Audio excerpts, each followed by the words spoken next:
ఈ వీడియోలో మనం డేటా ఇన్ఫర్మేషన్ యొక్క డిఫరెన్స్ అయితే చూసుకుందాం అనమాట. కాంటెక్స్ట్ అంటే సందర్భం, ఏ సందర్భంలో తీసుకున్నామని ఈ పదాలు తెలుసుకోవాలి. రా ఫ్యాక్ట్స్ అంటే మనం నేరుగా డైరెక్ట్గా తీసుకున్న వాల్యూస్ అనమాట.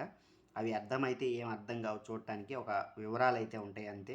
సిచ్యువేషన్ అంటే ఏ పరిస్థితిలో తీసుకున్నాం అని తెలియటానికి ఫిగర్స్ అంటే ఇవి చిత్రాలు, బొమ్మలు, సింబల్స్, చిహ్నాలు అనమాట. ఇప్పుడు డేటా అంటే ఏంటంటే మనం తీసుకున్న మొత్తం రా ఫ్యాక్ట్స్ కానీ, ఫిగర్స్ కానీ, సింబల్స్ ఇవన్నీ తీసుకున్నామంటే ఈ జస్ట్ మనకి డేటా అనమాట. వీటి వల్ల మనకి ఏమీ అర్థం కాదు, మీనింగ్ ఉండదు, కాంటెక్స్ట్ ఈ సందర్భం ఉండదు, అసలు ఎందుకు తీసుకున్నాం, ఏంటి, ఎవరి గురించి, ఏది అయితే మనకు తెలియదు అనమాట. ఇది డేటా కలెక్షన్ ఆఫ్ రా facts, symbols and non processed అనమాట. ఈ అర్థవంతంగా ఉండవు, కాంటెక్స్ట్ ఏమి ఉండదు అనమాట. ఎగ్జాంపుల్ తీసుకుంటే ఈ 150 ఇదంటే ఎగ్జాంపుల్స్ టెంపరేచర్స్ అనమాట.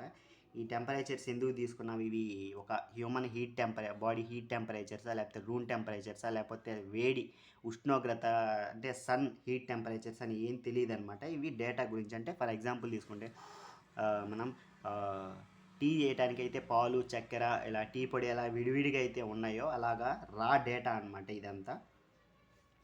ఇంకా ఇన్ఫర్మేషన్ గురించి అయితే చూసుకుంటే, ఇన్ఫర్మేషన్ గురించి తెలుసుకునే ముందల ఈ పదాలు తెలియాలి మనకి. ప్రాసెస్ అంటే ఒక ప్రక్రియ చేయబడిన, అంటే ఇప్పుడు టీ చేయాలంటే మనం హీట్ చేసి చక్కెర వేసి పాలు వేసి ఇవన్నీ వేడి చేస్తాం కదా.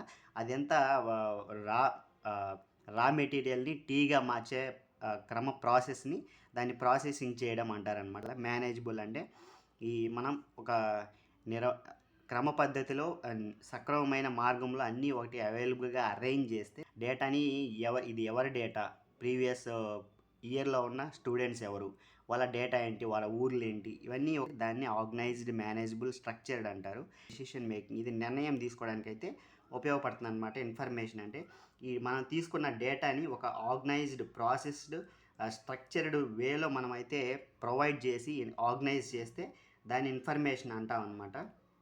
ఇది ఒక అర్థవంతంగా, ఒక సందర్భంగా అయితే ఉంటుంది, మేనేజబుల్గా.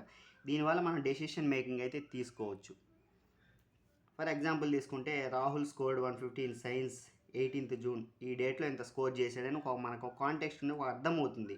ఈ రాహుల్ అంటే ఎవరు, ఏం చేశాడని.